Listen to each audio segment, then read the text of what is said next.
दोस्तों, चीनी एक ऐसी चीज है जो इस कदर हमारे रोजमर्रा के खाने का हिस्सा बन गई है कि अब इसे छोड़ पाना जैसे नामुमकिन है। और भारत ही नहीं, आज दुनिया के बाकी सभी देश भी इस बात से सहमत है। गन्ने की खेती दुनिया भर में चावल और अनाज के बाद तीसरी सबसे बड़ी इंडस्ट्री है।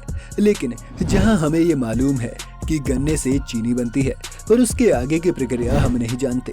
जबकि आपको सुनकर हैरानी होगी कि भारत ने ही ये तकनीक दुनिया को सिखाई है। भारत में ही पहली बार चीनी बनाई गई और यहाँ से फिर दुनिया भर में फैली। आज अगर आप चीनी के दाम को लेकर परेशान हैं, तो सोचिए उस वक्त इस चीनी के क्या दाम रहे होंगे जब सिर्फ गिने चुने देशों में इसका उत्पादन था। तो क्या है चीनी की पूरी कहानी और कैसे फैक्ट्रीज में गन्ने से इसे क्रिस्टलाइज्ड शुगर में बदला जाता है, जानेंगे सभी आज के इस वीडियो में। तो अंत तक बने रहिएगा हमारे साथ। चीनी वो चीज है जो इंसानों के खाने के लिए नहीं बनी थी, क्योंकि इसे प्रकृति खुद नहीं बनाती और इंसानी शरीर को इसकी जरूरत भी नहीं है। तो इससे ये साफ होता है कि अगर चीनी पर इतनी बड़ी मार्केट खड़ी है, तो ये दुनिया के सबसे बड़े आविष्कारों में से एक है। चीनी शुरू होने की कहानी पर अभी भी कुछ पड़ताल करना बाकी है, क्योंकि कुछ वैज्ञानिकों का मानना है कि ये 8000 साल से भी ज्यादा पुरानी है। पर बाकी का स्टडीज से ये पता चला है कि सबसे पहले गन्ने से चीनी निकालने की प्रक्रिया भारत में शुरू हुई थी, और इससे पहले गन्ने की खेती बाकी देशों में नहीं देखी जाती थी। और जिन भी देशों में गन्ने की खेती थी, वो भी ज्यादातर पशुओं के खाने के लिए ही उगाई जाती थी। 2500 साल पहले पर्शिया या आज के ईरान के एक राजा ने पहली बार अब के पाकिस्तान में गन्ने की फसल देखी थी, जिसे उन्होंने शहद देने वाली घास कहा। फिर 2300 साल पहले जब सिकंदर महान भारत पर हमला करने आया, तो उसने भी गन्ने की फसल का जिक्र अपने लिखे गए लेखों में किया। माना ये जाता है कि भारत से ये नई प्रक्रिया पहले चीन और ईरान तक पहुंची। ईरान से होती हुई ये अरब देशों तक भी गई, और 7वीं शताब्दी के करीब जब अरबों ने यूरोप पर हमला किया, तो उन्होंने चीनी को वहां फैलाया। इसके 700 साल बाद तक भी चीनी का यूरोप में मिलना इतना आम नहीं था। उस वक्त के कुछ दस्तावेजों से पता चलता है कि 14वीं शताब्दी तक 1 किलो चीनी की कीमत यूरोप में 7000 रुपए से ज्यादा थी। सिर्फ अमीर लोग ही इसे खरीद पाते थे। जब वास्को डी गामा भारत आया, तब तक डच लोगों को चीनी बनानी नहीं आती थी।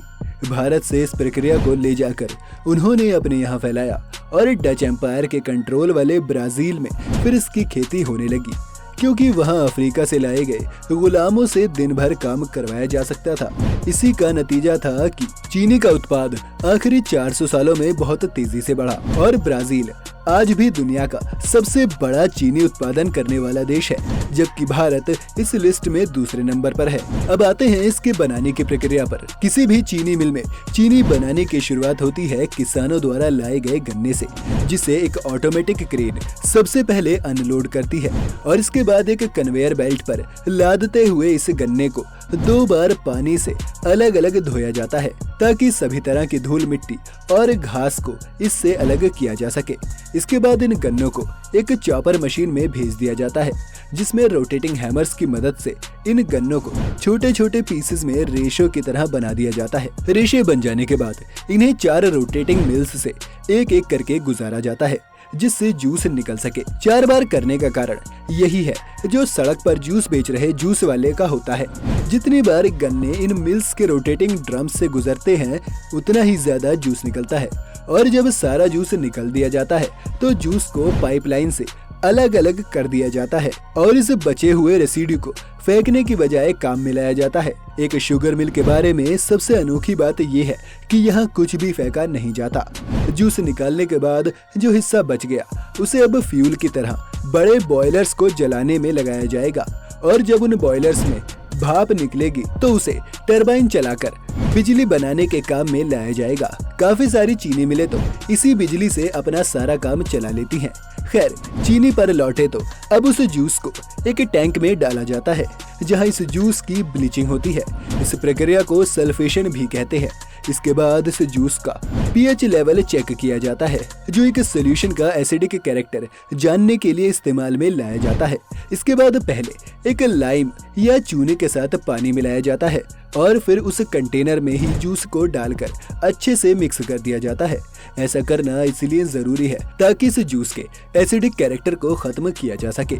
ये मिक्सचर 6 घंटे तक मिक्स होता रहता है और अंत में जूस का कलर ब्राउन से येलो कर देता है।